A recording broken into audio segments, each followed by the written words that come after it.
everyone! I know it's been a bit since I watched a PancreasNoWork's video, but he's doing one on the funny, silly little guys, the Grunts.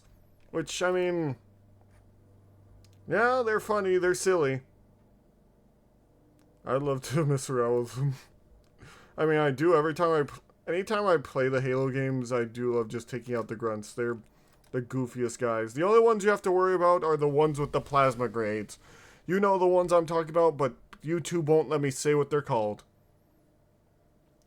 So, yeah. Anyway. On that note, the funniest little guys. I actually don't know much about the Grunt lore, other than I remember the Arbiter saying the reason they work for the Covenant is because they fear them. But yeah. The Grunts are perfect for target practice. They're perfect for cannon fodder.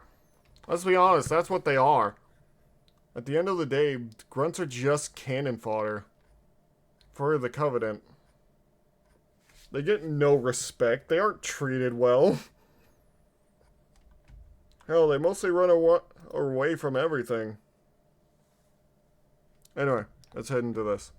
As those of you familiar with tabletop war games know, someone has to be the chaff. The little guy whose job it is to eat bullets so that someone more important doesn't have to worry about that kind of thing. Yeah. It's a thankless task more often than not, and has the life expectancy of however long it takes for the enemy to get their first shot off. Arguably a necessary task, because at least in war games, there's units that plain and simple are just worth less than others and should be put in the line of fire, but that doesn't mean it's any less messed up. Maybe something like drones or Necron warriors aren't intelligent enough to warrant feeling bad, but when you're the guard and you're sacrificing dozens of dudes to keep the Baneblade safe, you are on some level doing some morally dark stuff. Yeah. And over in Halo, there's of course the Grunts. When creating the Grunts, everyone involved must have been binging some 40k books about Forge Worlds or something, because the life of a Grunt is not the, by and large, fairly decent life humanity lives in Halo. Oh. Interesting. I don't remember seeing these Grunts. I remember seeing a lot of these ones. I do remember that some of them have different backpacks. I don't know if that's some sort of hierarchy thing, but yeah. We're probably going to learn whether or not. It's not the savage tribalism of the brutes, the bloody but honorable and otherwise advanced society of the elites. It's not even the piracy of the jackals, where it's rough but they're pretty content to be there. The life of a grunt is short, brutal, and quite frankly, it sucks. Before, during, and after the Covenant, you'd be hard-pressed to find a species treated with less respect. But despite all that, they're funny little guys, and that makes them lovable. So today, we talk about the Ungoid. What is this? Sure, they're pathetic little fellas, but that makes them all the more endearing. But since you're going to be listening to this video, how about I tell you a way to make your listening experience oh so much better? Raycon, the sponsor of this video. Traditional headphones are great for tuning out the world completely, but sometimes you can't quite shut the entire world out. Much as it's nice, sometimes you gotta pay a bit of attention. Well, luckily, Raycon's new bone conduction headphones are here to help. These are not a necromancer's ploy to take over the world, but instead they use sound vibration to bypass your eardrums completely. It's playing the sound directly to your bones, which is metal as hell and means you can listen to whatever you want loud and clear while still hearing the outside world. And since they're made with movement in mind, you can take them wherever you go without worrying about them slipping out. They're waterproof, dustproof, and have a 13-hour battery life, meaning wherever you're taking them, they'll stay strong the whole way through. I mostly use them when I'm putting minis together. Since I've recently acquired a Cathay army for Old World, I have once again several dozen hours of working on these things ahead of me. And Raycon's bone conduction headphones means I'll have quality sound while I work without having to worry about something like not hearing Athena when she starts barking her head off. If you train hard, sweat hard, or just want audio that fits your lifestyle. I actually didn't know he had a dog. He named it Athena, too. Raycon's bone conduction headphones are built for you. Go to buyraycon.com/PancreasNoWorkBC to get 20% off I do wish I had another good headphones. No buds, just... I did actually lose my old headphones recently, which were pretty good considering they had noise canceling mode, which I used a lot because there's a lot of loud sounds in my workplace. Beats. Raycon bone conduction. Let your sound move with you. I mean, my boss gets pissed at me when I wear them during work, which I explain. The reason is because everything's so fucking loud. It's not like I'm listening to music constantly. I'm doing it to save my ears, thank you very much. But that's neither here nor there. Anyway, back to the video. Now then, let the funny meat shields reign supreme. Yeah. Grunts, or Ungoi for the proper non-human name for the species, are one of the many different aliens that were found within the Covenant during its existence. And as is standard for species in Halo, they existed well before the Covenant, at least as far back as the Forerunner Flood War. They weren't one of the particularly active species like humanity, the Forerunners, and the Prophets, but they were hanging around doing grunty things. Such According as? to the Forerunner technology tier system, they were a tier 4 civilization. It goes down as the civilization advances, and at their level, the Grunts had just about achieved the space age. While this wasn't proper interstellar civilization levels, they were able to travel at least their solar system with a good amount of reliability. Okay. No crazy advanced Halo tech, but certainly better than what we're at right now in real life. Of course, they chose the worst time to do this, because at about this point, the Flood were rampaging across the galaxy, and the Forerunners decided that nothing short of killing everyone inside of it was going to save existence. The Librarian and the other Lifeworker Forerunners scooped up all the ancient Ungoi they could, shoved them in the Ark and any other potential shelters from the rings, and then the fuse was lit and the rings went off. Everyone in the galaxy dies, everyone in the Ark and outside of it is reseeded back into the galaxy, and it's a bit of a hard reset for everyone involved. Their homeworld, Balaho, was of course among these reseeded worlds. They began rebuilding their culture and civilization, but on account of the Forerunners disrupting their development even if it was to save them, they had fallen all the way back to a tier 6 society. All they were able to claw back up to was early industrial age tech, stuff we'd have around the year 1800 to maybe 1900. In fact, by the time the Covenant found them in the year 2142, they were noted as being particularly defenseless. Case in point, they were pretty much the only Covenant species outright forced into the Empire. Now, the Covenant were no strangers to gunboat diplomacy. The Hunter-Worms were partially exterminated since some of them fed on Forerunner artifacts. But there was usually some good to go with the involuntary joining of the Covenant that outweighed it, arguably at least. Some mutual religious ties, nicer armor, and decent living conditions compared to what was before, protection from any outside threats. Aside from humanity, most aliens the Covenant found were at least gifted the chance to willingly join before the murder started happening. The Grunts did not get this courtesy. In fact, the Grunts didn't even get told to join or die. Instead, they were told that they are now a part of the Covenant, so please enjoy all the manual labor you'll be doing for us from here on out. The fourth species inducted into the Empire, the Grunts would become the lowest rung of Covenant society. They had pretty much no respect given to them, and indeed initially Grunts weren't even given weapons if they ever saw combat. While they're obvious— Wow, they weren't even given weapons? That's just like the old tale of, you know, the Russians. One of you carry the gun, the other carry the bullets. That's not, from what I've been told, that's not an actual thing that happened, mind you, but still, that's what it sounds like, but even worse.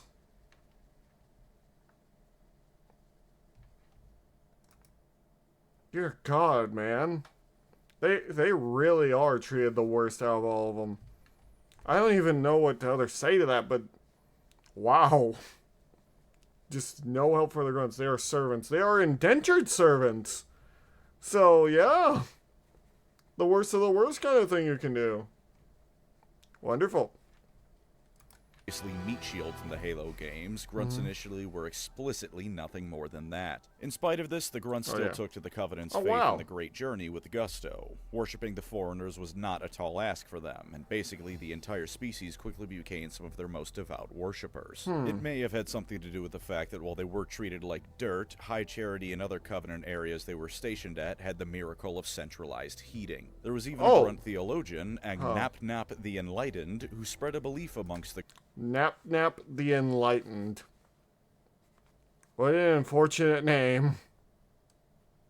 Grunts that prior to their ascension, the Grunts and Forerunners looked identical. This is very, very wrong, but incredibly funny. It might also be a heresy to the Great Journey, but I imagine any prophets who learn of this just let it happen. It kept the Grunts happy, loyal, and anyone else could just quietly all their names are funny. Call the Grunts stupid behind their backs. Also, yes, all Grunt names are funny like that. It's like a law or something. For a little over 300 years, this was the position of Grunts in the Covenant hierarchy. Abused, sent in to do the worst manual labor, and thrown into the meat grinder of any battles the Covenant did face, it wasn't exactly a pleasant lifestyle. Not surprised. Naturally, this created a lot of resentment, and the boiling point came in the year 2462. The second lowest ranked species in the Covenant were the Kig-Yar, or for those of you who've recently gone through a Halo 2 Legendary run, those goddamn asshole sniping jackals. Treated only marginally better than Grunts, they were also relegated to the less prominent areas of High Charity and dirtier work. This caused plenty of tension between them as they fought over scraps and rubbed up against one another's territory. Ooh. Not helping things is that, as I'll discuss later, grunts breed like rabbits. Discussing the breeding habits of fictional aliens is part of my job. Never thought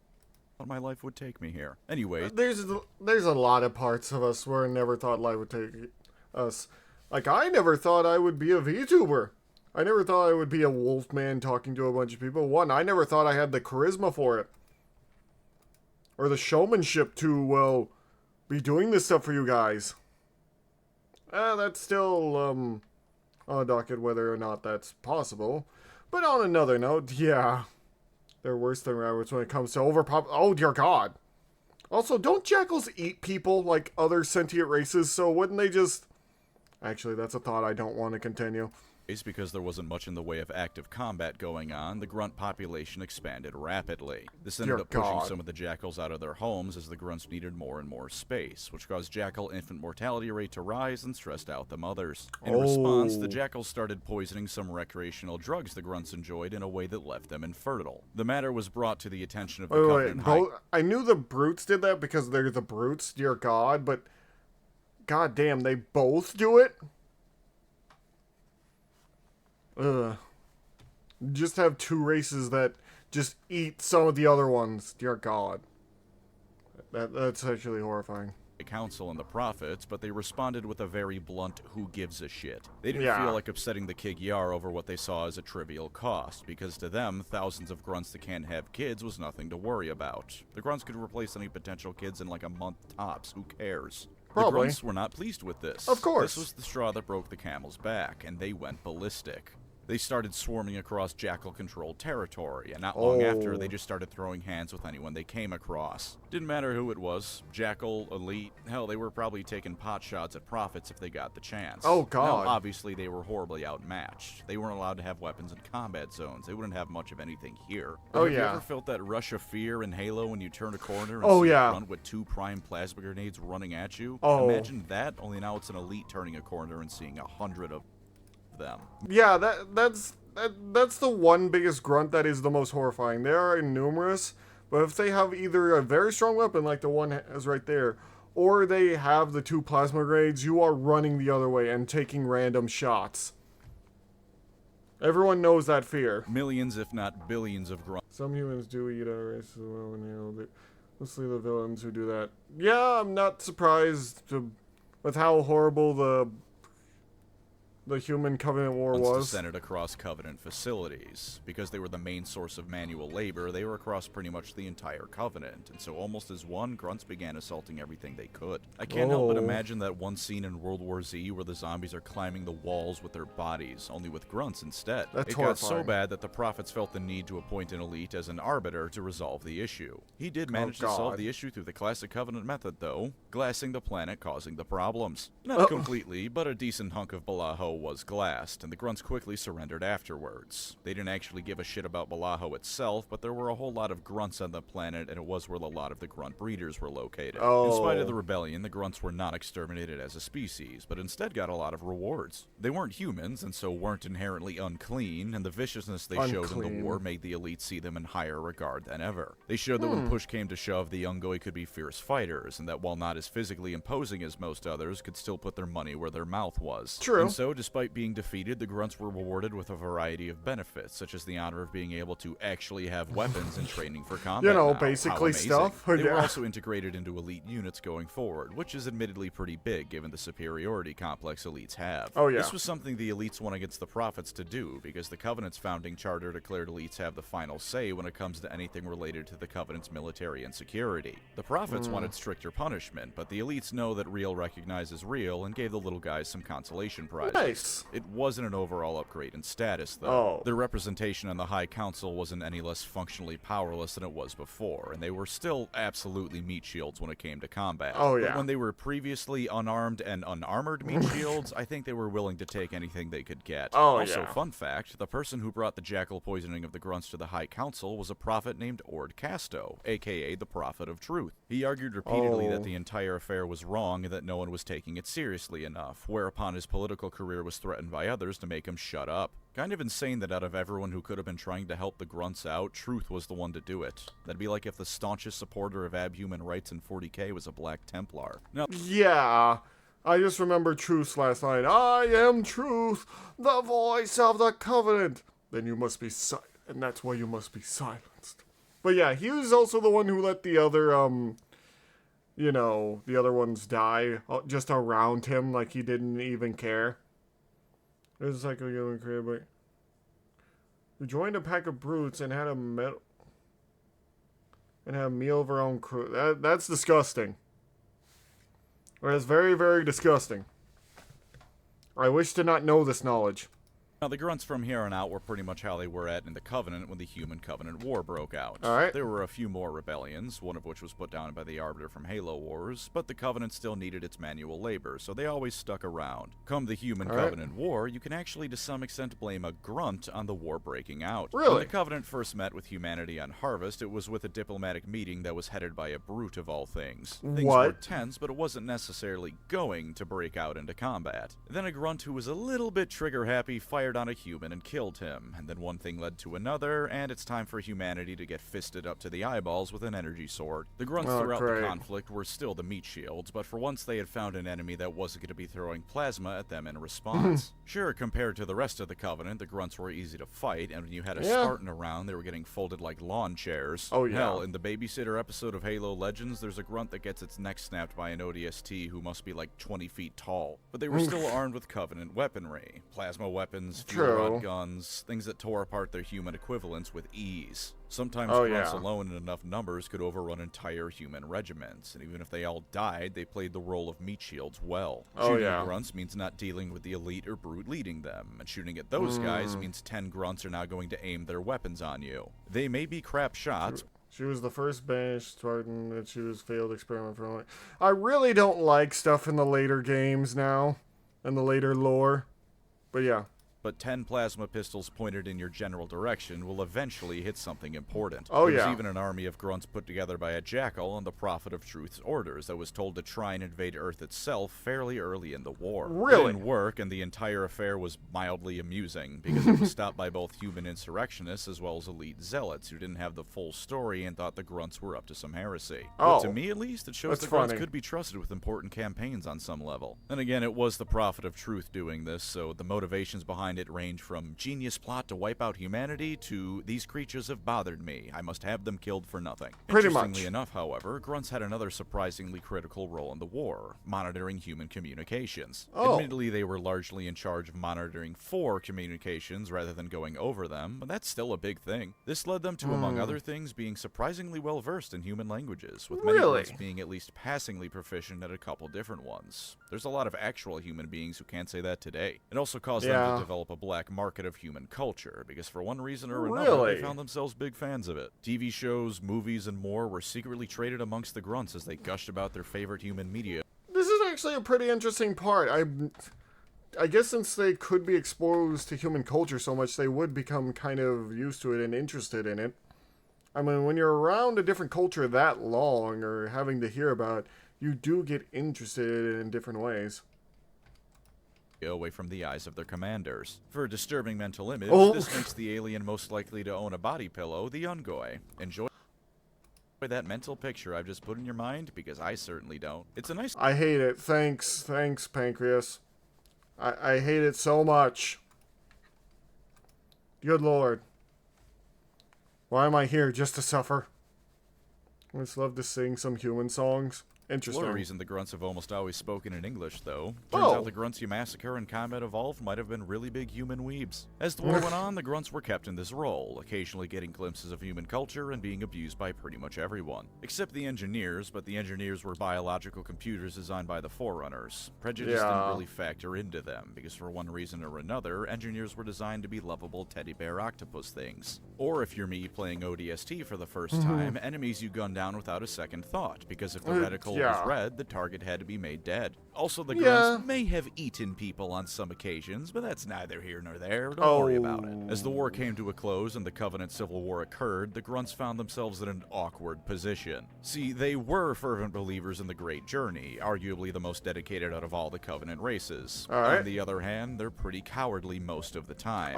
So which side they supported, be that the Covenant or the elites, was entirely up to whoever was commanding them at the time. Independence and or the Great Journey are all well and good, but you don't survive for either if you walk up to the lizard/ape in charge of your squad and tell him you disagree with his plans. You mostly just get killed. After the war, the grunts were one of the few races in Halo that were arguably in a better spot than they were before. Aside from the massive amounts of casualties they incurred, of course, but everyone lost billions during the Human Covenant War, so that's not even worth thinking about. Few of them went back home because Balaho sucks. Most instead continued working under whoever they were serving with beforehand, elite and brute alike. You could find grunts in pretty much everywhere that was the site of former Covenant facilities. This is what it's strange to me. This looks like a grunt using human weaponry and seems to have more human-like armor, which confuses me. In fact, you could even find a couple of the little guys wandering around human colonies of all places. True, they did face prejudice much the same way other former Covenant members did. Turns out a generation-long war of extermination leaves some hurt feelings. But grunts are also funny little goobers with names like Yap Yap.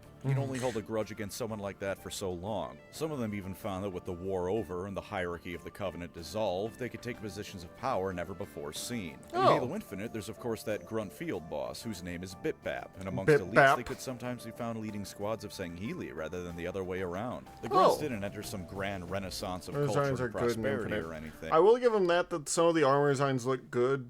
I will say the ones in 4 and 5 did not look good to me. They look a little too sleek. But a lot of them did get an overall boost in a whole lot of areas. While I never saw it explicitly written down anywhere, I'd even be willing to bet they were hurt the least by the degradation of the Covenant's infrastructure. As the ones doing most of the menial labor in the Covenant, the grunts would likely be more aware of how to operate the lower key practical devices the Covenant had for things like construction and whatnot. While the elites and brutes had to contend with relearning how to build new starships, the grunts could happily wander off and live the rest of their days doing whatever goofy crap they wanted. They know how to make it. At the very least, they can't have gotten any worse off than before, because they were at the bottom of the barrel and the Covenant refused to give them the equipment to dig themselves any deeper a hole. The grunts have entered a galaxy that by and large doesn't seem to want to enslave them or require their help in a big way. Really, They're just kind of ignored. Balaho is quiet, with literally nothing coming or going from it. They're watched in case any massive movement of the buggers occurs. Oni isn't going to leave anyone unmonitored, but no one has plans to invade the grunts. Let me read this real quick. I'm glad the grunts are just basically left alone now, but the Infinite is one of the only two good games from 343. Halo Wars 2 is the other game. I still need to play Halo Wars 2 and replay the original, but yeah. And put them in chains once again. Except for Cortana in Halo 5, but we all ignore that. We all do.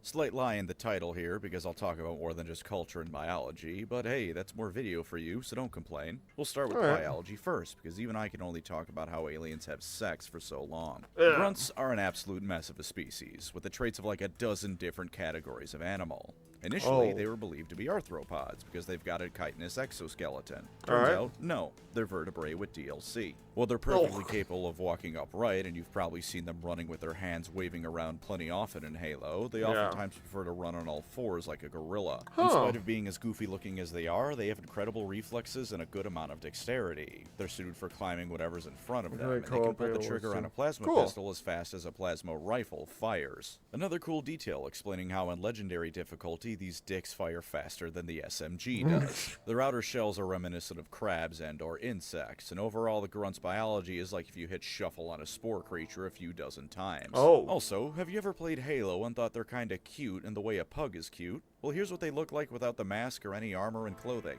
God must be real in the Halo universe, and his greatest prank was making grunts look like that. There's a subspecies with less chitin on their bodies, which is Halo once again introducing new phenotypes to explain art style changes. It's cool they do that. Grunts are also, despite how they look, able to be up to almost 6 feet in height.